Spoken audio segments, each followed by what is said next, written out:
கர்த்தராகிய இயேசு கிறிஸ்து நாமத்திற்கு மகிமை. உங்கள் அனைவருக்கும் என் ஸ்தோத்திரங்களை நான் தெரிவித்துக் கொள்ளுகிறேன். நமக்கு வெற்றி தரும் வேத வசனமும் பாடலும் என்ற இந்த நிகழ்ச்சியில் உங்களை சந்திப்பதிலே மிக்க மகிழ்ச்சி அடைகிறேன். இன்றைக்குரியதான வேத வசனம் சங்கீதம் 136 முழுவதுமாக தேவன் இஸ்ரவேல் ஜனங்களுக்கு செய்த நன்மைகளுக்காக அவங்க மாறி மாறி தேவனை துதித்த காரியத்தை தான் நாம் 136வது சங்கீதத்திலே பார்க்கிறோம். அப்படியாக 136:2 சொல்லப்பட்டிருக்கிறது, தேவாதி தேவனை துதியுங்கள், அவர் கிருபை என்றும் உள்ளது என்று சொல்லி. அப்போ தேவாதி தேவனை துதியுங்கள். அப்போ அவரை துதிக்கும் பொழுது ஏன் துதிக்க வேண்டும் என்றால், துதிப்பதினாலேதான் அவங்க என்ன பண்ணாங்கன்னா எல்லா சத்துருக்கள் கை நின்று விடுதலையாக்கப்பட்டவர்களாய் அவர்கள் காக்கப்பட்டார்கள் என்று நாம் பார்க்கிறோம்.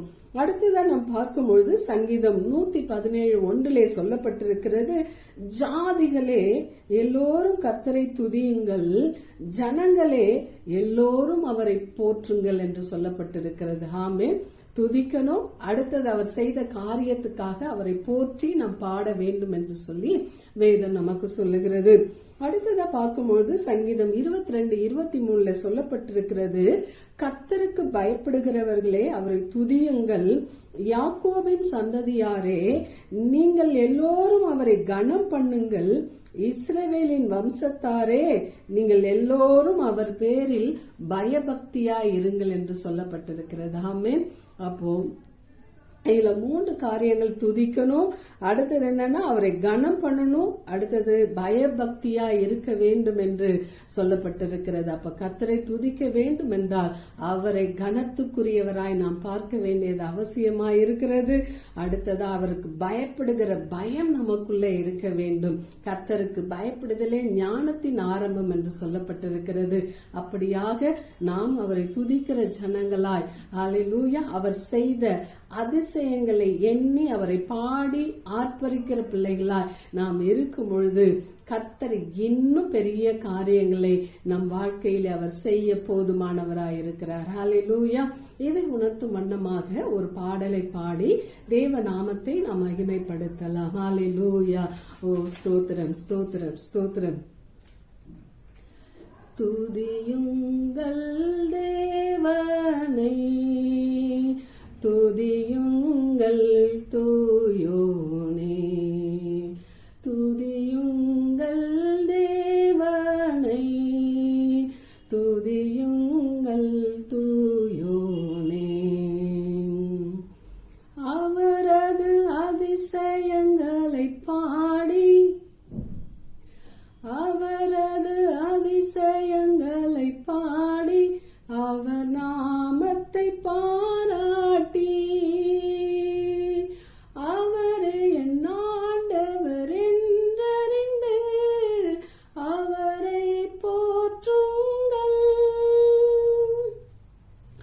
அவரது அதிசயங்களை பாடி, அவர் நாமத்தை பாராட்டி,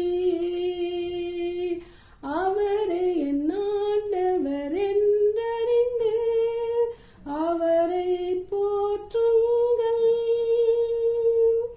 ஆபிரகாமின் தேவனே ஈசாக்கின் தேவன் ஆர்ப்பரித்து வணங்குங்கள், துதியுங்கள் தேவனை, துதியுங்கள் தூயோனே, துதியுங்கள் தேவனை, துதியுங்கள் தூயோனே, இஸ்ரவேலின் மக்களின் மன்னவனே, இஸ்ரவேலின் மக்களின் மன்னவனே, இடையூற்றினை போக்கினானே, கானானின் தேசத்தை காட்டினாரே, கர்த்தரை போற்றுங்கள், இஸ்ரவேலின் மக்களின் மன்னவனே, இடையூற்றினை போக்கினானே, கானானின்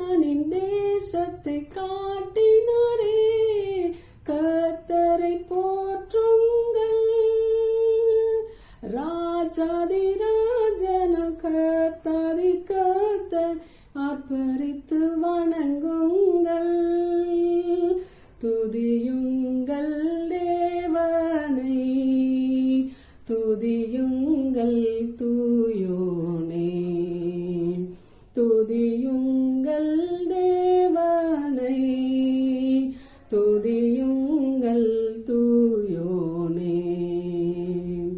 ஹல்லேலூயா. அப்படியாக நாம் அவரை துதிப்பதற்கென்றே பிரத்யேகமாக படைக்கப்பட்டிருக்கிறோம். ஹல்லேலூயா. அப்படி என்று சொல்லி பார்க்கும்பொழுது, நான் பிரமிக்கத்தக்க விதமாய் அதிசயமாய் உண்டாக்கப்பட்டபடியினாலே அவரை நான் பாடுவேன் என்று சொல்லப்பட்டிருக்கு, துதிப்பேன். ஹல்லேலூயா. அப்படியாக ஆண்டவரை நாம் துதித்து போற்றி பாடுவோம். அவருடைய அதிசயங்களை சொல்லி அவருடைய நாமத்தை உயர்த்தி நாம் துதிகளை ஏறெடுத்துக் கொண்டே இருப்போம். துதிகளின் மத்தியிலே வாசம் செய்கிற தேவன் நம்மளை இன்னும் துதிகளிலே மகிழ செய்வாராக. ஆமென். God bless you.